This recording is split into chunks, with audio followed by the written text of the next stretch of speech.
ವರ್ಷದ ಮೊದಲನೇ ಹಬ್ಬ ಮಕರ ಸಂಕ್ರಾಂತಿ ಹಬ್ಬ. ನೋಡಿ, ಸಂಕ್ರಾಂತಿ ಹಬ್ಬಕ್ಕೆ ಒಂದು ವಾರದಿಂದನೇ ತಂದು ಹಾಕ್ಬಿಟ್ಟಿದ್ದಾರೆ. ಕಬ್ಬುಗಳೆಲ್ಲ ಒಣಗೋಗ್ಬಿಟ್ಟಿದೆ.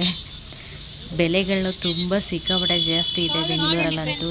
ಕಾಳಲ್ಲೂ ಸಿಕ್ಕಾಪಟ್ಟೆ, ಅದರಲ್ಲೂ ಅವರೆಕಾಯಿ ಅಂತೂ ಸಿಕ್ಕಾಪಟ್ಟೆ ಜಾಸ್ತಿ ಇದೆ.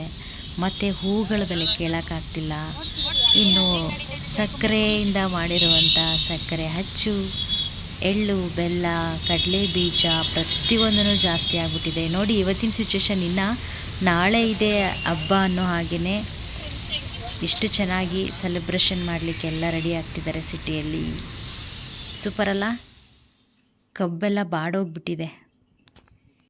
ಸೊ ತಡ ಮಾಡೋದು ಬೇಡ, ಬನ್ನಿ ಇವತ್ತಿನ ವ್ಲಾಗ್ ಸ್ಟಾರ್ಟ್ ಮಾಡೋಣ. ಒಬ್ರಿಗಿಂತ ಒಬ್ಬರು ಪ್ರೈಜಸ್ ಜಾಸ್ತಿ ಮಾಡಿ ಮಾರ್ತಾಯಿದ್ದಾರೆ. ಹೋಗಲಿ, ಅವರವರ ಹೊಟ್ಟೆಪಾಡು ಅಷ್ಟೇ ಅಲ್ವಾ. ಸೊ ಹೇಗಿದ್ದೀರಾ ಎಲ್ಲರೂ? ನಾನು ಚೆನ್ನಾಗಿದ್ದೀನಿ. ನಾನು ನಿಮ್ಮ ಶೋಭಾ ವೆಂಕಟ್. ಐ ಹೋಪ್ ನೀವು ಕೂಡ ಚೆನ್ನಾಗಿದ್ದೀರಾ ಅನ್ಕೋತೀನಿ. ಮಕರ ಸಂಕ್ರಾಂತಿ ಹಬ್ಬದ ಶುಭಾಶಯಗಳು ನನ್ನೆಲ್ಲ ವೀಕ್ಷಕ ಪ್ರಭುಗಳಿಗೆ. ಒನ್ಸ್ ಅಗೇನ್ ನಾವು ನಮ್ಮ ಹಳ್ಳಿ ಮಂಡ್ಯದಲ್ಲಿ ಹೇಗೆ ಹಬ್ಬ ಸೆಲೆಬ್ರೇಷನ್ ಮಾಡಿದ್ದೀವಿ, ದನ ಹಸುಗಳನ್ನೆಲ್ಲ ಹೇಗೆ ಕಿಚ್ಚಾಯಿಸಿದ್ರು ಅಂತ ವೀಡಿಯೋದಲ್ಲಿ ಹಾಕಿದ್ದೀನಿ. ಮಿಸ್ ಮಾಡದೆ ವೀಡಿಯೋನ ನೋಡಿ. ಹಾಗೆ ನಿಮ್ಮ ಊರ ಕಡೆ ನೀವು ಹೇಗೆಲ್ಲ ಹಬ್ಬ ಸೆಲೆಬ್ರೇಷನ್ ಮಾಡಿದ್ರಿ ಅಂತ ಹೇಳೋದನ್ನು ಮರಿಬೇಡಿ. ವಿಡಿಯೋ ಪೂರ್ತಿ ನೋಡಿ ಸಪೋರ್ಟ್ ಮಾಡಿ.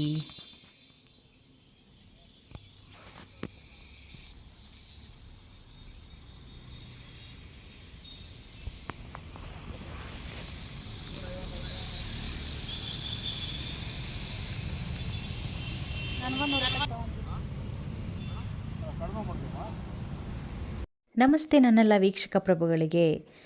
ಸಮಸ್ತ ನಾಡಿನ ಜನತೆ ಎಲ್ಲರಿಗೂ ಕೂಡ ವರ್ಷದ ಮೊದಲನೆಯ ಹಬ್ಬ ಸಂಕ್ರಾಂತಿ ಹಬ್ಬ, ಮಕರ ಸಂಕ್ರಾಂತಿ ಹಬ್ಬದ ಹಾರ್ದಿಕ ಶುಭಾಶಯಗಳು. ವರ್ಷ ಪೂರ್ತಿ ಸುಖ ಸಂತೋಷ ಸಮೃದ್ಧಿಯಿಂದ ಜೀವನ ಸಾಗಲಿ ಅಂತ ಹೇಳ್ತಾ ಈ ವ್ಲಾಗ್ನ ಸ್ಟಾರ್ಟ್ ಮಾಡ್ತಾ ಇದ್ದೀನಿ.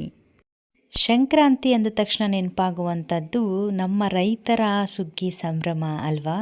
ನಾನು ಯೂಟ್ಯೂಬ್ ಚಾನಲ್ ಸ್ಟಾರ್ಟ್ ಮಾಡಿ ಕರೆಕ್ಟಾಗಿ ಇವತ್ತಿಗೆ 1 ವರ್ಷ ಕಳೀತು. ಸೊ ಸಿಂಪಲ್ಲಾಗಿ ನಾನು ನಮ್ಮ ಮನೆಯಲ್ಲಿ ಸಂಕ್ರಾಂತಿ ಹಬ್ಬ ಆಚರಿಸಿದ್ದೀವಿ. ನಮ್ಮ ಹಳ್ಳಿ ಕಡೆ ನಾವು ಹೇಗೆ ಹಬ್ಬ ಸೆಲೆಬ್ರೇಟ್ ಮಾಡಿದ್ದೀವಿ ಅಂತ ನೋಡಿ ಈಗ.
ಅಂದ್ರೆ ಡಿವೈಡ್ ಆಗೋಯ್ತಿದೆ. ಆ ಕಡೆ ಸ್ವಲ್ಪ ಹಚ್ತಾರೆ, ಈ ಕಡೆ ಸ್ವಲ್ಪ ಒಂದೇ ಕಡೆ ಇದ್ರೆ ಚಂದ.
ಹಿಂದಕ್ಕೆ ಬಿದ್ದೋದಿರ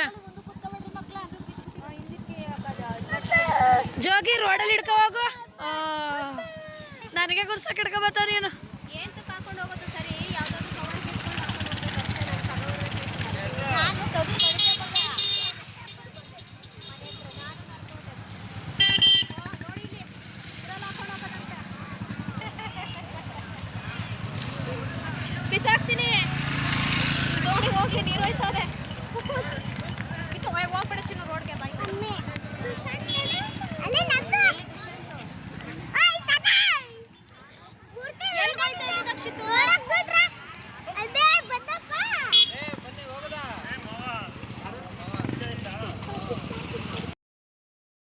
ದೇವ್ರ ಪೂಜೆಗೆ ಅಂತ ಸಿಹಿ ಪೊಂಗಲ್ಲು ಮತ್ತು ಖಾರ ಪೊಂಗಲ್ ಎರಡೂ ಮಾಡಿದ್ವಿ, ಸ್ವೀಟ್ ಕೂಡ ಮಾಡಿದ್ವಿ.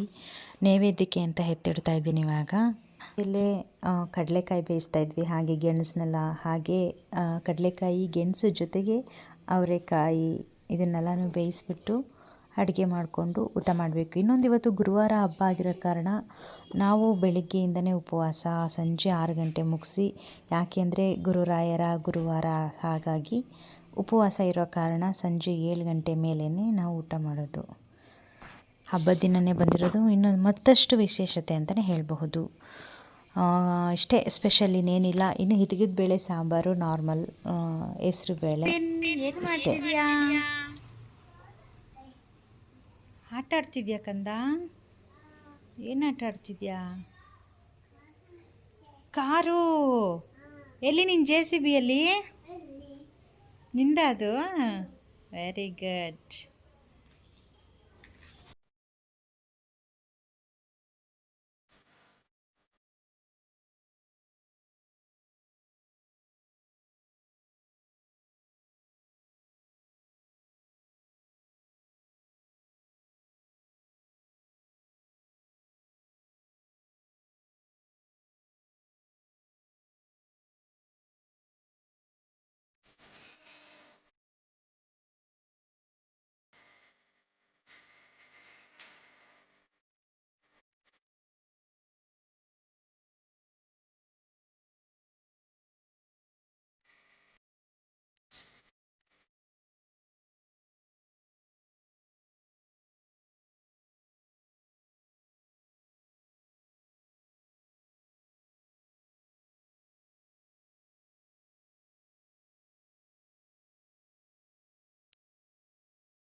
ಯಾರೆಲ್ಲ ಸಬ್ಸ್ಕ್ರೈಬ್ ಮಾಡದೆ ವಿಡಿಯೋ ನೋಡ್ತಾ ಇದ್ದೀರಾ, ದಯವಿಟ್ಟು ಆಲ್ ಅನ್ನುವಂಥ ಬೆಲ್ ಬಟನ್ನ ಪ್ರೆಸ್ ಮಾಡಿ ಸಬ್ಸ್ಕ್ರೈಬ್ ಆಗಿ ವಿಡಿಯೋನ ನೋಡಿ ನಿಮ್ಮ ಅನಿಸಿಕೆಯನ್ನು ಕಮೆಂಟ್ ಬಾಕ್ಸಲ್ಲಿ ಹಾಕಿ ನಿಮ್ಮ ಫ್ರೆಂಡ್ಸ್ ಫ್ಯಾಮಿಲಿಗೆ ಶೇರ್ ಮಾಡಿ, ದಯವಿಟ್ಟು ಸಪೋರ್ಟ್ ಮಾಡಿ ಅಂತ ಕೇಳ್ತಾ, ಯಾರೆಲ್ಲ ವಿಡಿಯೋ ನೋಡಿದ್ದೀರಾ ನಿಮ್ಮೆಲ್ಲರಿಗೂ ಕೂಡ ಧನ್ಯವಾದ. ಮತ್ತೊಮ್ಮೆ ಸಿಗ್ತೀನಿ ಇನ್ನೊಂದು ಸೂಪರ್ ಆಗಿರೋ ವಿಡಿಯೋ ಜೊತೆ ನಾನು ಹೋಗಿ ಬರ್ತೀನಿ. ದಯವಿಟ್ಟು ಸಬ್ಸ್ಕ್ರೈಬ್ ಮಾಡಿ, ಲೈಕ್ ಮಾಡಿ, ನಿಮ್ಮ ಫ್ರೆಂಡ್ಸ್ ಫ್ಯಾಮಿಲಿಗೆ ಶೇರ್ ಮಾಡಿ, ದಯವಿಟ್ಟು ನನಗೆ ಸಪೋರ್ಟ್ ಮಾಡಿ. Thank you for watching.